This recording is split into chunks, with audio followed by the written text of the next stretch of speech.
Okay, we have started recording. That's good. Okay, so um okay, awesome. So I got some parents, I have some students. Awesome. Um so hopefully this will help you. This is kind of about managing your workload, but mostly kind of figuring out your reading load. Sorry, specifically. These are just some reading strategies that are going to help you prioritize um kind of the amount of time that you spend on reading, because um English classes and history classes especially have a lot of reading, but you're probably reading for most of your classes, and so it can get really overwhelming. It can be really time consuming. I majored in English in my undergrad, and then I got a master's in secondary education. There was a lot of reading involved in both. And I'm actually a very slow reader, and so it can sometimes be very overwhelming about how much time you have to spend with reading. And so hopefully this will help you. Please, please, please ask questions as we go. And but I'll also kind of stop and ask some questions and ask for any of your questions as well. So we're kind of going to talk about 4 different levels or types of reading, and you can kind of think about it in multiple ways. I'm not really expecting you to read everything. In fact, I don't want you to read everything 4 times, but I'm going to give you them in an order that makes sense chronologically. So we have our first reading, which is skimming. So everyone's probably heard of skimming. This is basically just to get the lay of the land, to figure out what you're reading. So this is going to be just reading for what the text looks like. So you're going to be looking for structure. Is it going to be in columns? Is it a textbook? Look at the bolded words. Are there chapters? Are you reading fiction or are you reading nonfiction? This is just to give you the lay of the land. This shouldn't take more than like 30 seconds to a minute. This is basically just right before you're reading a new passage, and especially a new passage that you don't have any context to. So normally when you're in high school, you're given a reading assignment, and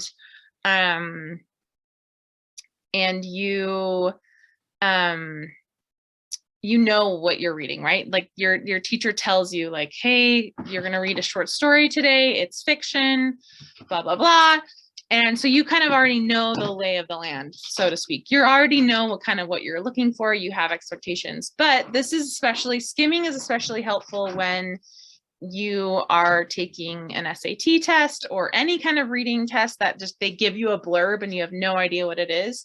So it's helpful to kind of look through and say, okay, this looks like it's fiction, or this is creative nonfiction, or this is definitely an excerpt from a textbook, or this is a historical document. So that's basically all that this is doing. It's just giving you kind of expectations before you dive in. The second reading, which is literal reading, is basically reading for what the text says. So this is like your everyday normal reading. This is what you do when you read the back of your cereal box in the morning. This is what you do when you're reading an Instagram post. This is what you're doing when you're reading a book for class. You're just basically reading for what the text says. So you're reading from plot, you're reading for characters, you're reading for important passages and popular themes, but you're not going super, super in depth. So you're not diving into the text so much that you're trying to figure out the author's purpose, or like you're deep diving on certain characters. You're just trying to get kind of the lay of the land on what the text is saying. So this is really just to understand what is going on in the story or in the article. So for fiction, plot, characters, important passages, and for nonfiction, you're reading for general information, the main topic, or important facts. So again, this is your main reading. This is kind of what you're going to be doing the first time you ever read anything. You're just going to try to get a gist of what's going on. So the third and the fourth reading is now where we kind of dig deeper and figure out kind of more meaning. So this next one, inferential reading. This is when you go back to the most important parts and think about the why. So this is not, you're not doing inferential reading for an entire book. You might be doing it for just a few pages or even a couple paragraphs. So after you read an entire book or after you read an excerpt of your textbook, as you're reading for your literal reading, you're gonna note like, oh, that seems like an important passage. So I'm gonna go back to that. So this is when you've already read this passage once, but now you're gonna go back and you're gonna ask why. You're gonna ask, why is that detail here? Why did that character do what they did? What is the author's purpose here? How does that relate to an overall theme? So,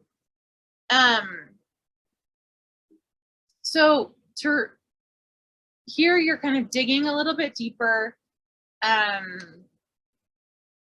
With nonfiction, it's going to be more about what does this information tell me about other things that we've learned about and why is it important? So you're starting to make connections, whether it's connections to something that you've already learned about, connections to the author, connections to a different character. When you use this is going to be when you're rereading important passages from a longer piece of work, so a novel or a textbook, or rereading a short passage that you were expected to analyze, or you're getting ready for a discussion in class. So I want to kind of reiterate,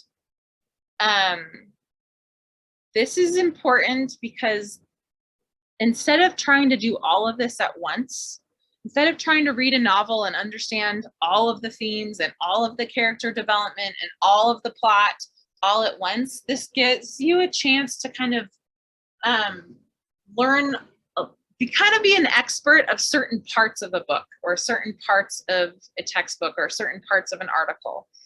And so when you're doing your literal reading, when you're just reading through, that's when you kind of want to, I don't know, give a little bit of check mark or just kind of mark certain passages that you want to go back to.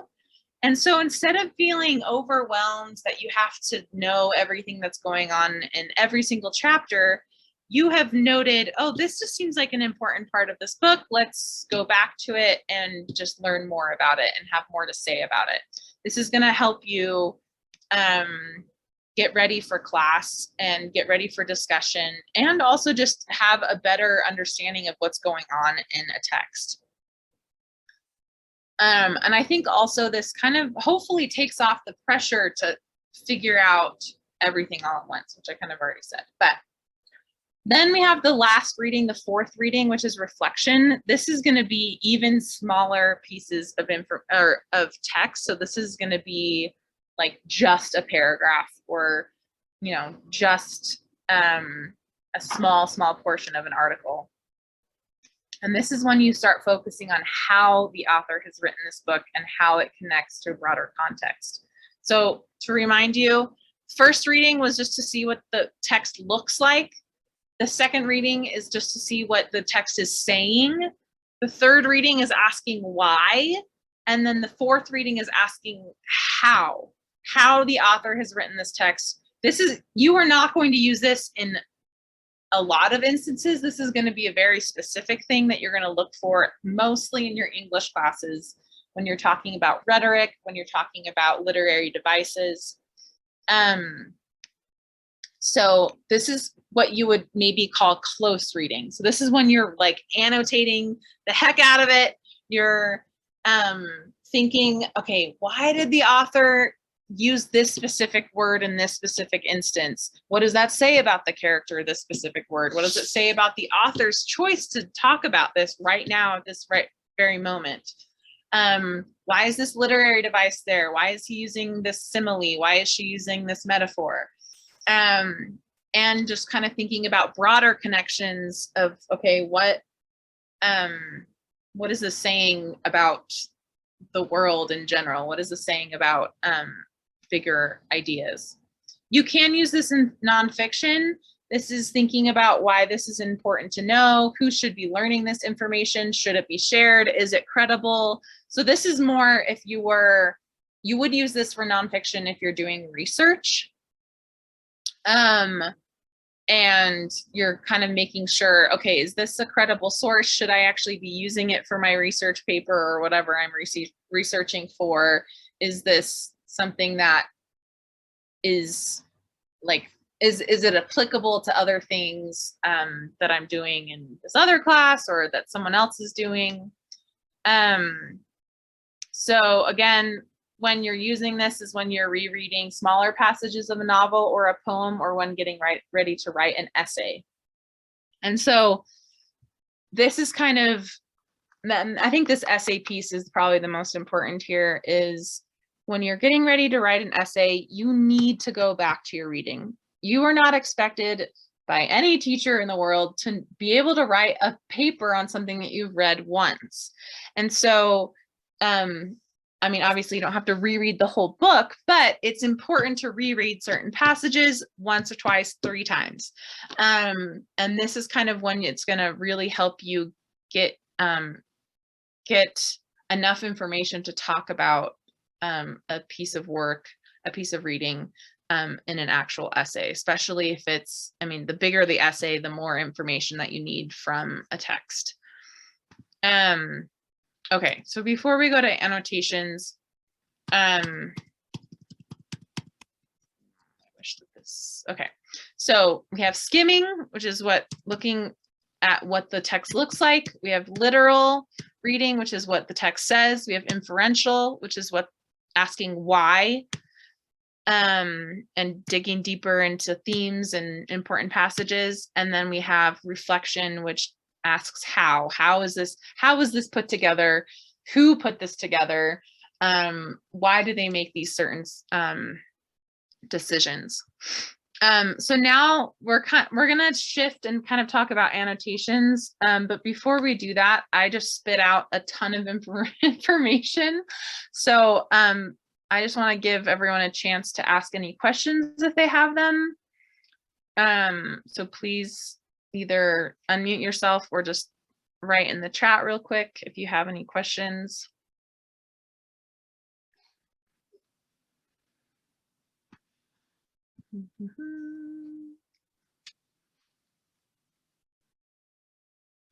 Okay, if there aren't any questions now, please ask later or as they come, please ask questions.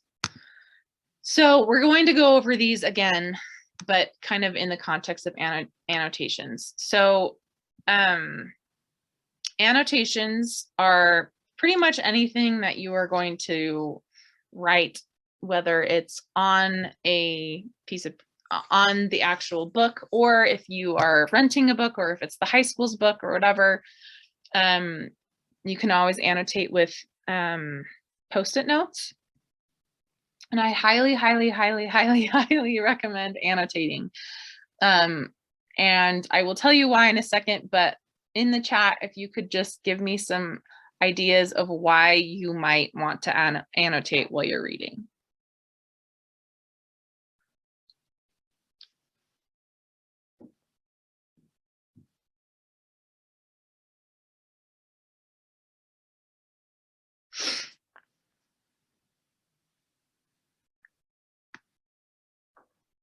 I think, oops, didn't mean to do that.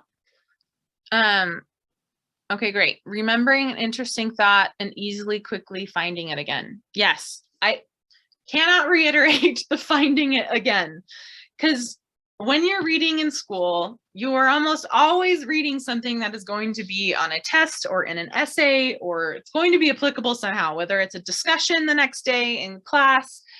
And so annotating is going to help you find those ideas, those important passages, because you're going to have something, you're either going to have circled something, you're going to have underlined something, you're going to have starred it. I don't care how you're going to do it.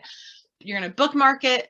But basically, annotating is going to help you find things later without having to reread the whole book. And I cannot tell you how many times I have wished that I annotated more when I'm writing an essay and I'm looking back at the book and I'm like, I remember that something happened in the middle of the book, but I can't remember which chapter it was in, but I think it's really important and I want to write about it. And so then I have to like flip through a bajillion pages.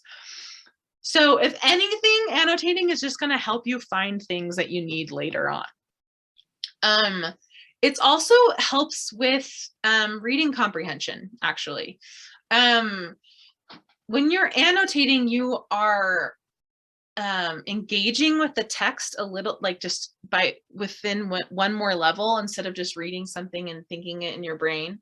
When you're annotating, you are forcing yourself to notice things and be more present when you're reading, because I'm sure all of us have had that experience where you're reading something and then your brain like shuts off and you've read like 3 paragraphs and you have no idea what you read and you have to go back. I find that when I have, even just having a pencil in my hand or a pen in my hand makes it so that I kind of just focus a little bit more on what I'm doing, and I don't have to reread things over and over again because I have that focus, because I know that I'm looking for something.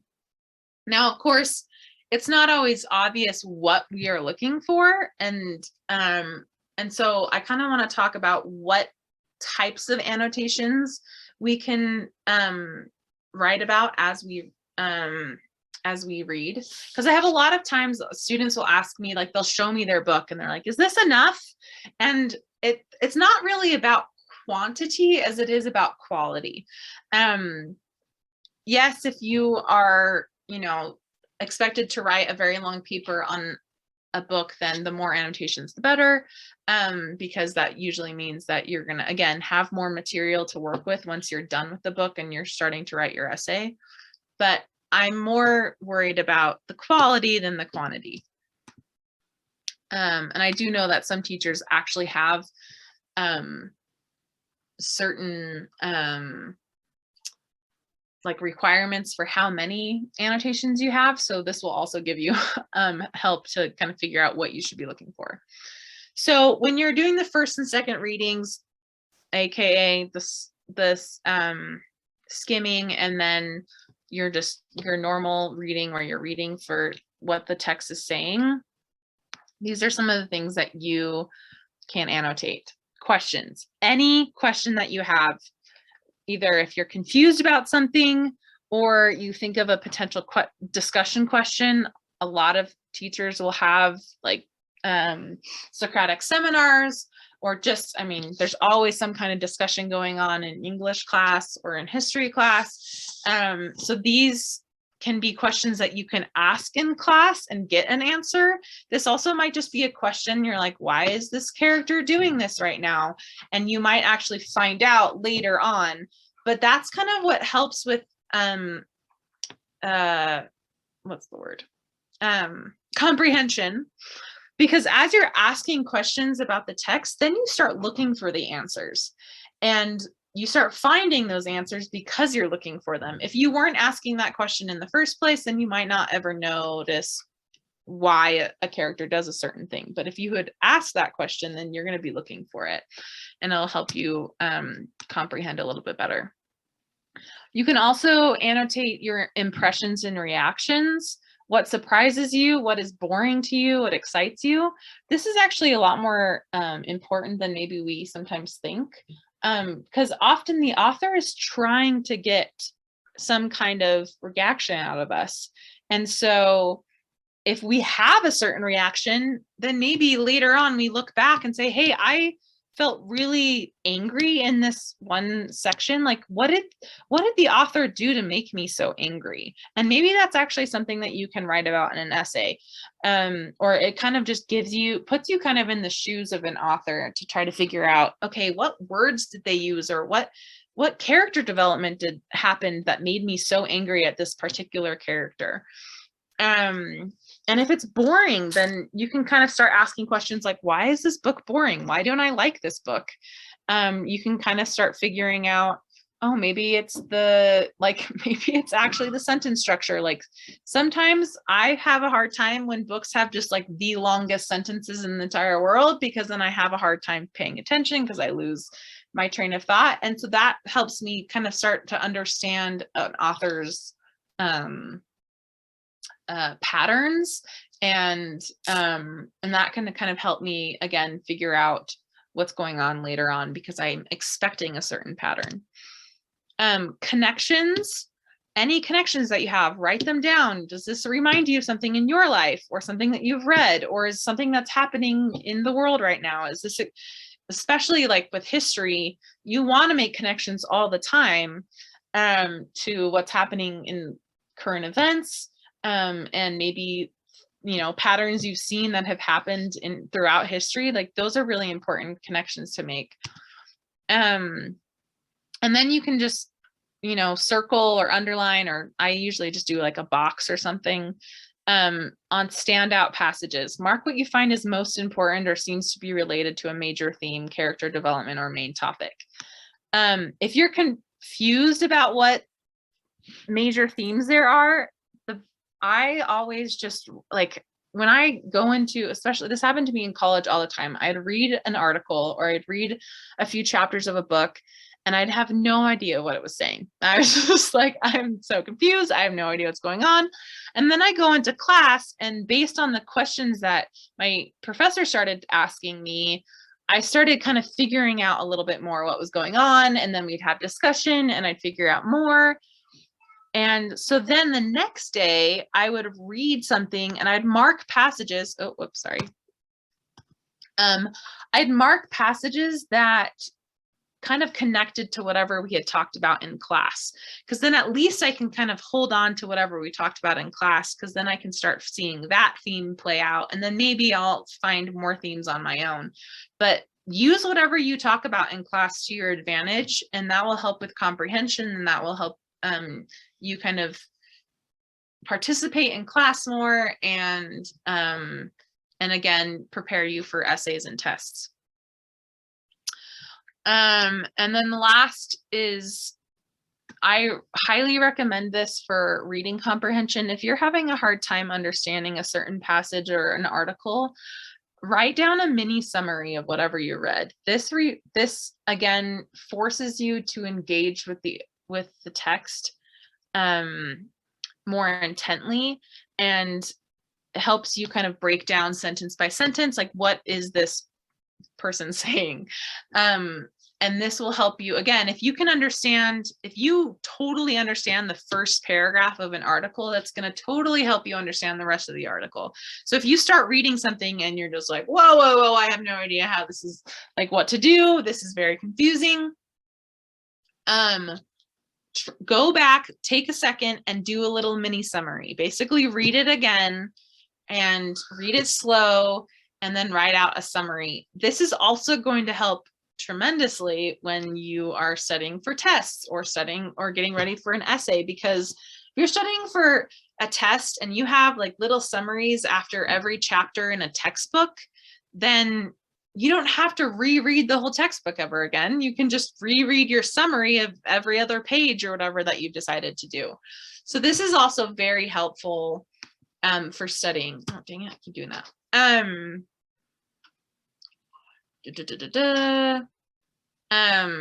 Yeah, so this is going to help you check your understanding and also help you remember what you read later on. So those are kind of the more general types of annotations that you want to do when you're reading on just like a normal daily basis. Then when you're starting to study for a test, or when you're starting to get ready for an essay, then that's when you can kind of do your third and fourth readings. Again, your third reading is asking why, your fourth reading is asking how. So this is kind of when you can go even more in depth. And then I don't know if you've ever done a close reading in school, but often you'll do it with like with a poem, and you might have like circle all of the literary devices, and you're going to circle a specific word that's really has this really strong connotation. And so then you're going to write something on the side of that. And like, this is when you're going to like scribble all over your text, and it's going to look crazy. But it's, again, this is going to be a very small piece of text. So yes, this is going to be smaller passages, closer reading. So the third The third reading is definitely going to be maybe a little bit bigger when you're going to be important passages. And then the fourth reading is when you've been asked to talk about rhetoric, which is basically how an author writes something. So if you're asked to write about word choice, any kind of literary devices or rhetorical strategies, this is kind of when you want to pick a specific part of the text and really, really annotate. And again, when I'm talking about annotations, I'm still talking about, questions, impressions, connections, standout passages, and mini summaries. This is just going to be even more on top of that. You're going to do word choice and literary devices. Another good thing to look for, is our missing perspectives. This can be really helpful when reading history and nonfiction. Think about who is missing in this text. Whose perspective are we not hearing in this text? Is it like, are we only hearing from men in this text? Are we only hearing from people in their 60s in this text? Are we only hearing from teenagers in this text and we're not hearing the adult perspective? Are we only hearing from white people in this text? Thinking of kind of just minority groups or not, even majority groups who are not included. But just thinking about kind of bias, this is going to be kind of thinking about biases and any kind of slant there might be in an article. Like, is this article only from a liberal point of view? Am I missing all of the points of view, or is this actually pretty fair and pretty central? That can be helpful with your annotations as well. Okay, so I'm now I've picked a short story that we're not going to read the whole thing, but I'm going to kind of model how I would do this. And I actually picked a short story that I have not read. So this is going to be very raw and very authentic, where I'm going to kind of just show you how I would do this. But before I kind of dive into that, are there any questions about what we've talked about so far?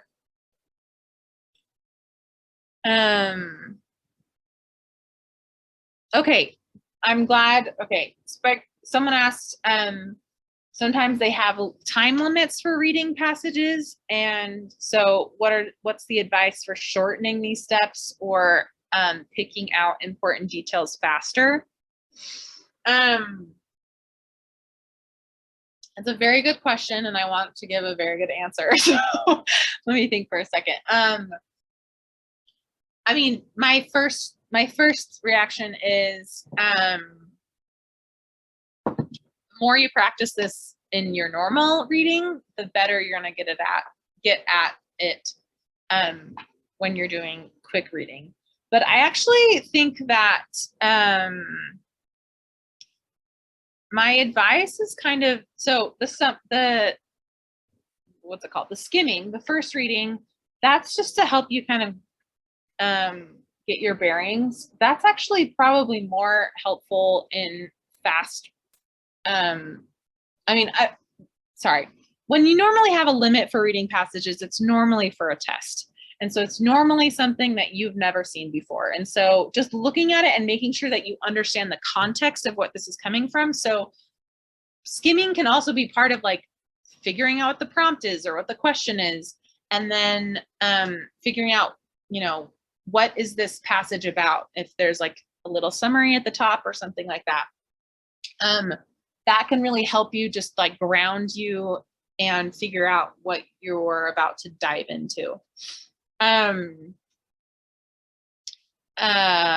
then, well, I guess I'm not going to go back, but when you have a time limit, you're going to kind of do this a little bit all at once, a little bit more than you normally would. So as you're reading, first and foremost, you want to make sure you're understanding what you're reading. And so I normally, when I'm doing like a timed reading test, I read it mainly just to understand the plot, but I do circle things. Like I'm constantly circling things like, okay, that's important, or like this is an important character. So I'm really annotating and really thinking about kind of these things here with the annotations. I'm really being really vigilant with my annotations, because I know that I do have a time limit. And so once I've read through it, then I kind of like, okay, I know what's going on now. So now I need to go back, or maybe I don't know what's going on, and I go back to like the very beginning to make sure I really know what's going on. And then kind of dive deeper into a certain section of the reading. I just thought of something. Oh, I would also say that when you're reading for a test, if you don't understand that first paragraph of whatever you have to read in a fast manner, it's not even worth keeping going usually, because if you don't understand what you're reading, you're just going to be so confused all the way through. So if you need to, it's going to feel counterproductive and scary because you know you have a time limit, but really make sure you understand, maybe even do a mini summary of that first paragraph or that introduction, so you kind of understand, you have your bearings and you really understand what's going on, so that when you do keep going, then you kind of have it all straight. So if there are parts of the passage that you really don't understand, I do recommend going back and kind of trying to figure them out. Obviously, if you have the questions that you have to answer ahead of you, and you know that you don't have to answer a question about one of those sections that you don't understand, then obviously you can skip it. But so yeah, I don't know, Spike, did that answer your question? Hopefully when I do this kind of demonstration next, I can also show you kind of how I do it, because obviously we only have a few minutes left. I have about 10 minutes to do this, and so I am going to be kind of on a time crunch, and so you'll hopefully kind of see how I do it. And of course, recognizing that when you're reading really fast and you have the pressure, it's not obviously going to always be as good as if you had the time to really get through things. So, I don't know.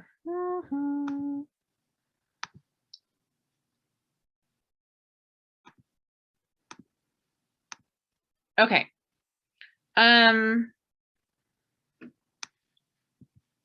So this is a short story that was shared by New York Times called The Victory Lap. If I was to do my quick first reading skimming, I see that it's fiction. I see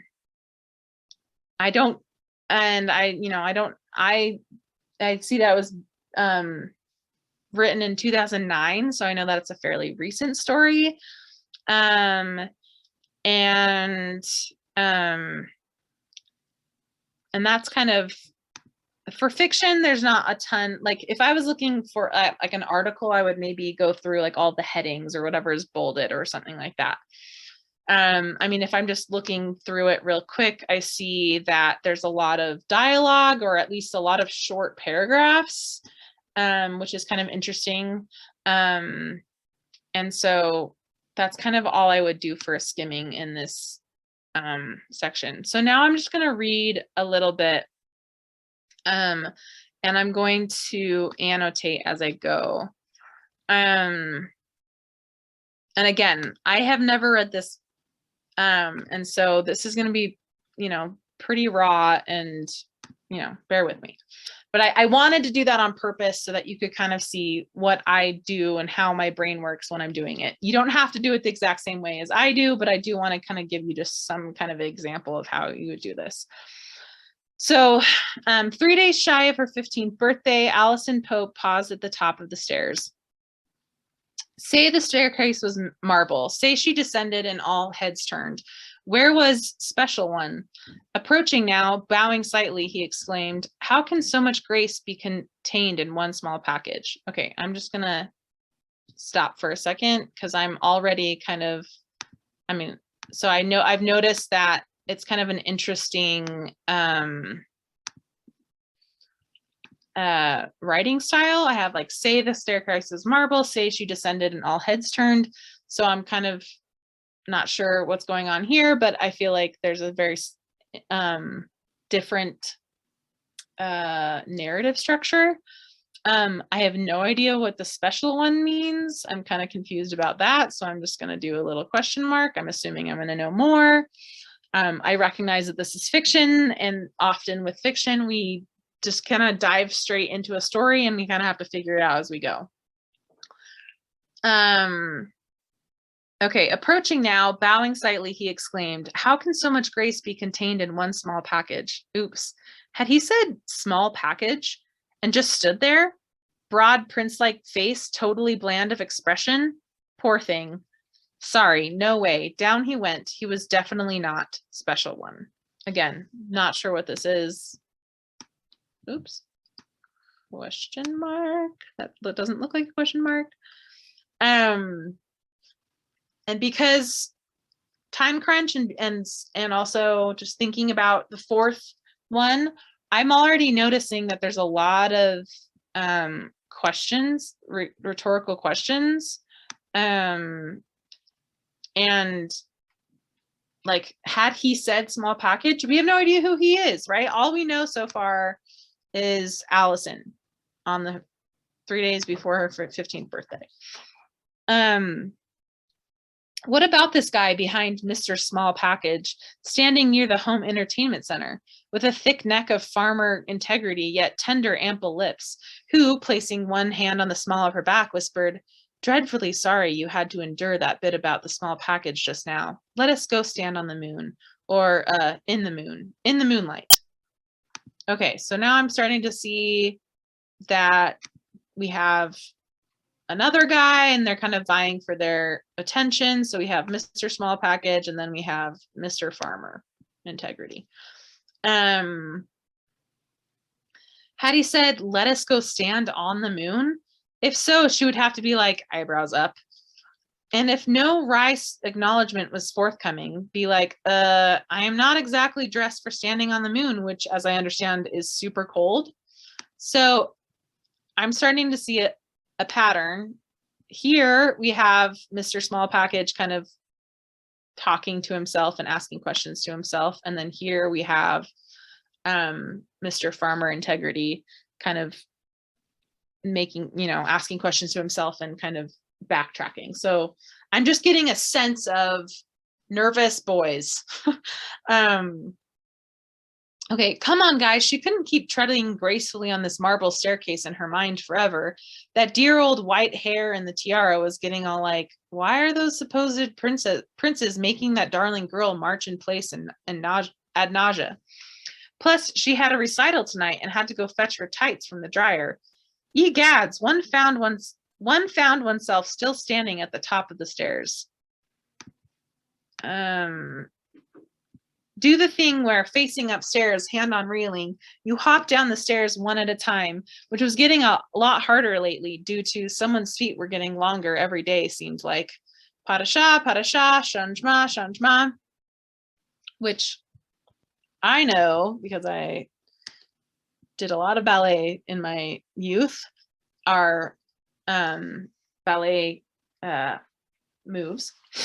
But many people probably wouldn't know that. So this is kind of a situation where we're diving into this very specific and very unique way of writing, and this narrative is definitely a little bit more confusing than normal. It's not very straightforward.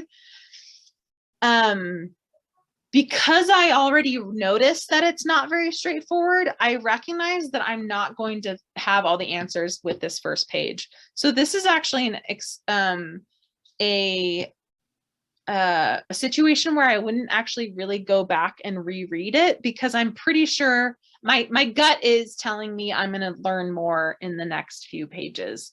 I'm going to get used to kind of what's going on. As of right now, I couldn't fully tell you what's going on. I'm not sure.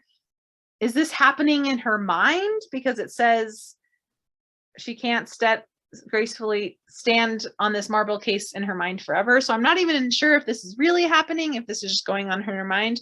So I'm kind of picking up different clues of what's going on, but I can't totally, like, I wouldn't be able to like spew out a perfect summary right now.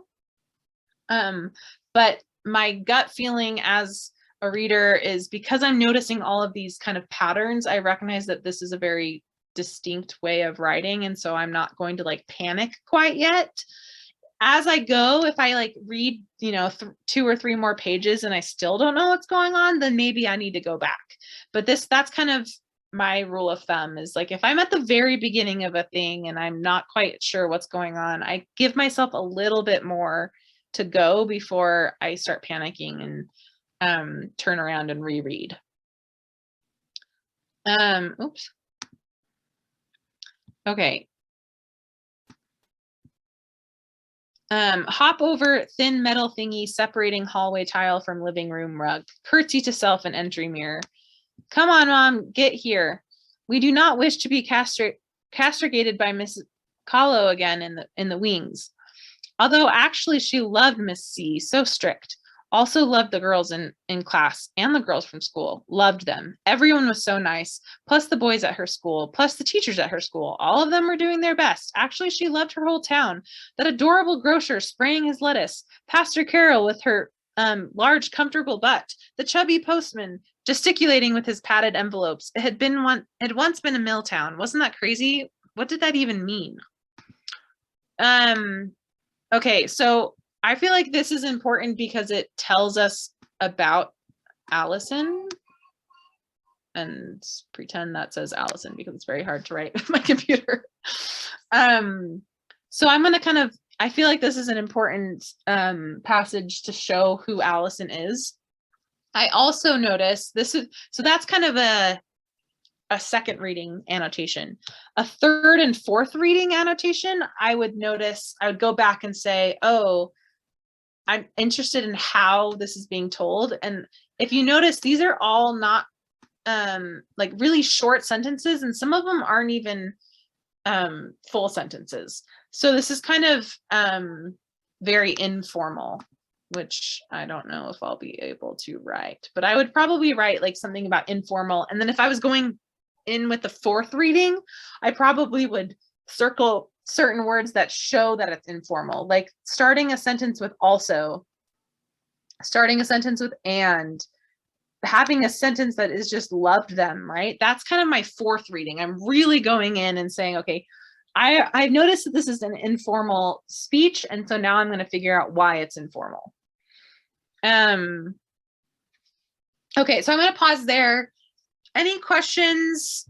And I'm just realizing I haven't been able to see the chat this whole time. So hopefully you have not been very confused. But any questions about kind of how this works? Or any questions in general about how to keep up with reading, or how to annotate, or any questions of that sort?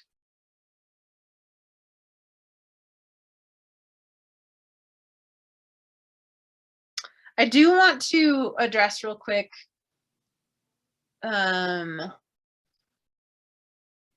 when you're reading for school, it's always something that you've been given, and so it's never as good or as enjoyable as reading something for fun.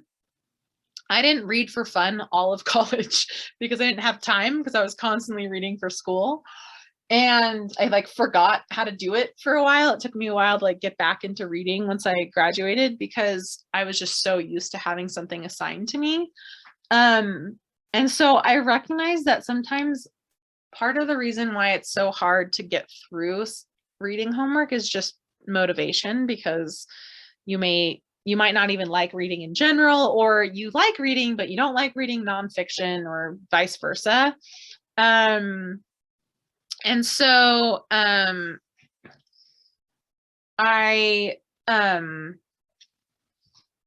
just kind of want to reiterate that annotating and this kind of stuff will help you kind of understand what you're reading. It may not give you like the most enjoyable experience, but I think, in my opinion, it gives you a little bit more of enjoyable experience. And